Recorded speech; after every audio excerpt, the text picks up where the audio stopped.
Halo,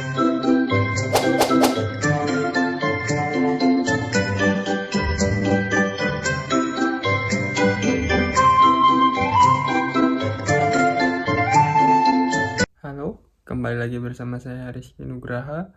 Di video kali ini saya akan menjelaskan materi tentang kompetensi based learning atau pembelajaran berbasis kompetensi. Untuk lebih jelasnya, mari kita simak video berikut. Pembelajaran berbasis kompetensi. Tujuan pendidikan dan pelatihan berbasis kompetensi. Tujuan pendidikan dan pelatihan adalah kompetensi yang diharapkan dicapai peserta setelah menyelesaikan proses diklat. Kompetensi berbentuk kinerja atau untuk kerja yang baik dalam bidang kehidupan atau pekerjaan. Kinerja yang baik dapat dicapai berkat kemampuan menerapkan pengetahuan, keterampilan, dan sikap perilaku. Pertama, kompetensi ditunjukkan dengan kinerja minimal baik. Kompetensi dicapai sebagai hasil penggunaan kapabilitas atau kemampuan dalam pemecahan masalah aktual. Yang kedua, kapabilitas kemampuan sebagai hasil penerapan kombinasi penerapan pengetahuan, keterampilan, sikap perilaku. Kapabilitas atau kemampuan sikap disebut kompetensi dasar, diperoleh sebagai hasil perpaduan bakat, pengalaman, dan pendidikan, menjadi dasar untuk mencapai kompetensi. Yang ketiga, kompetensi ditunjukkan dengan kinerja minimal baik. Kapabilitas atau kemampuan disebut kompetensi dasar, diperoleh sebagai hasil perpaduan bakat, pengalaman, dan pendidikan menjadi dasar untuk mencapai kompetensi.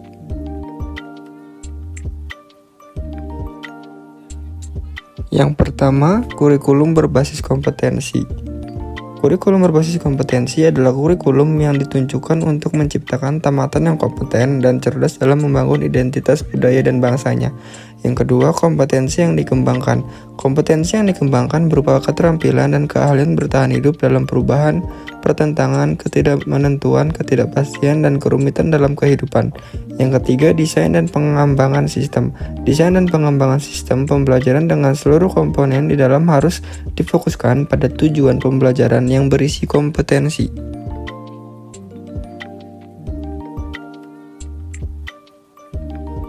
Kompetensi awal dan karakteristik awal peserta didik. Pihak pertama adalah pihak yang paling berkepentingan dalam hasil pembelajaran di masa depan. Mereka adalah pihak yang perlu dibantu penyelenggara diklat untuk membangun cita-citanya dalam kurung peserta didik. Pihak kedua adalah penyelenggara diklat, di dalamnya termasuk pengajar dan pengelola satuan pendidikan. Pihak ketiga yaitu pengguna lulusan. Mereka adalah yang berkepentingan untuk mendapatkan lulusan sesuai kebutuhan lapangan kerja.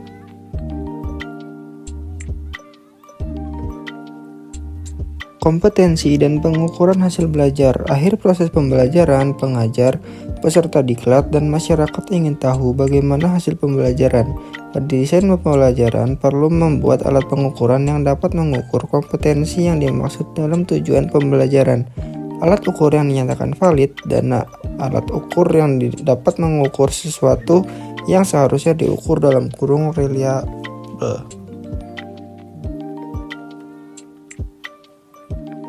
Perbandingan kemampuan dan kompetensi. Nomor 1, kemampuan dalam kawasan pengetahuan, keterampilan, sikap dalam kurung kompetensi dasar.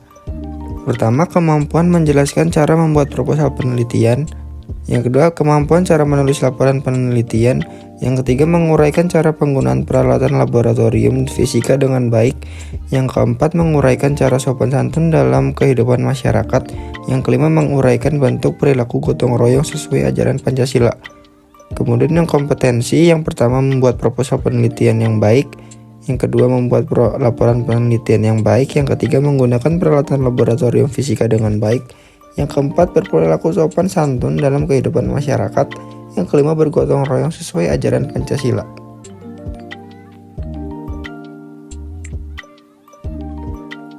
Hubungan kompetensi dan strategi pembelajaran. Pendesain pembelajaran diharapkan dapat melaksanakan kegiatannya secara bertahap, yaitu yang pertama, menentukan tahapan dan langkah kegiatan pembelajaran dengan urutan isi yang diarahkan pada pencapaian kompetensi. Demikian pula pada saat menentukan metode, media, alat, dan alokasi waktu harus mempertimbangkan kesesuaian unsur dalam strategi instruksional dengan kompetensi dalam tujuan pembelajaran. Tahap yang kedua, Pengajar melaksanakan rencana strategi pembelajaran yang telah disusun dengan memasukkan upaya pemberian motivasi sepanjang proses pembelajaran, agar peserta didik memfokuskan perhatiannya pada seluruh pembelajaran. Upaya pemberian motivasi berupa pemberian pujian, penguatan, pemberian latihan yang relevan, dan menanamkan keyakinan kepada peserta didik bahwa ia secara bertahap akan berhasil mencapai kompetensi yang ada pada tujuan pembelajaran. Hubungan kompetensi dan pengajar atau fasilitator. Yang pertama, fasilitator perlu menguasai bahan pembelajaran dengan baik atau sangat baik. Yang kedua, fasilitator perlu terampil merancang dan melaksanakan strategi pembelajaran, meliputi tahapan pembelajaran runtut saat menyajikan isi pembelajaran, menggunakan berbagai metode, media, dan alat, mengelola waktu secara efisien, motivasi penguatan dan penghargaan sepanjang proses pembelajaran. Yang ketiga, fasilitator perlu mampu menggunakan sumber belajar yang tersedia di perpustakaan, peralatan laboratorium, ruang pembelajaran, dan mampu menciptakan sendiri sumber pembelajaran lain jika sumber belajar ideal tidak tersedia. Yang keempat, fasilitator mampu merancang dan menggunakan alat pengukuran yang baik sesuai kompetensi dalam tujuan pembelajaran. Alat pengukuran yang baik dilihat dari validitas, reliabilitas, dan kepraktisan penggunaannya. Yang kelima, fasilitator mampu memperoleh dukungan tenaga kependidikan dan pengelola satuan pendidikan di tempat kerja.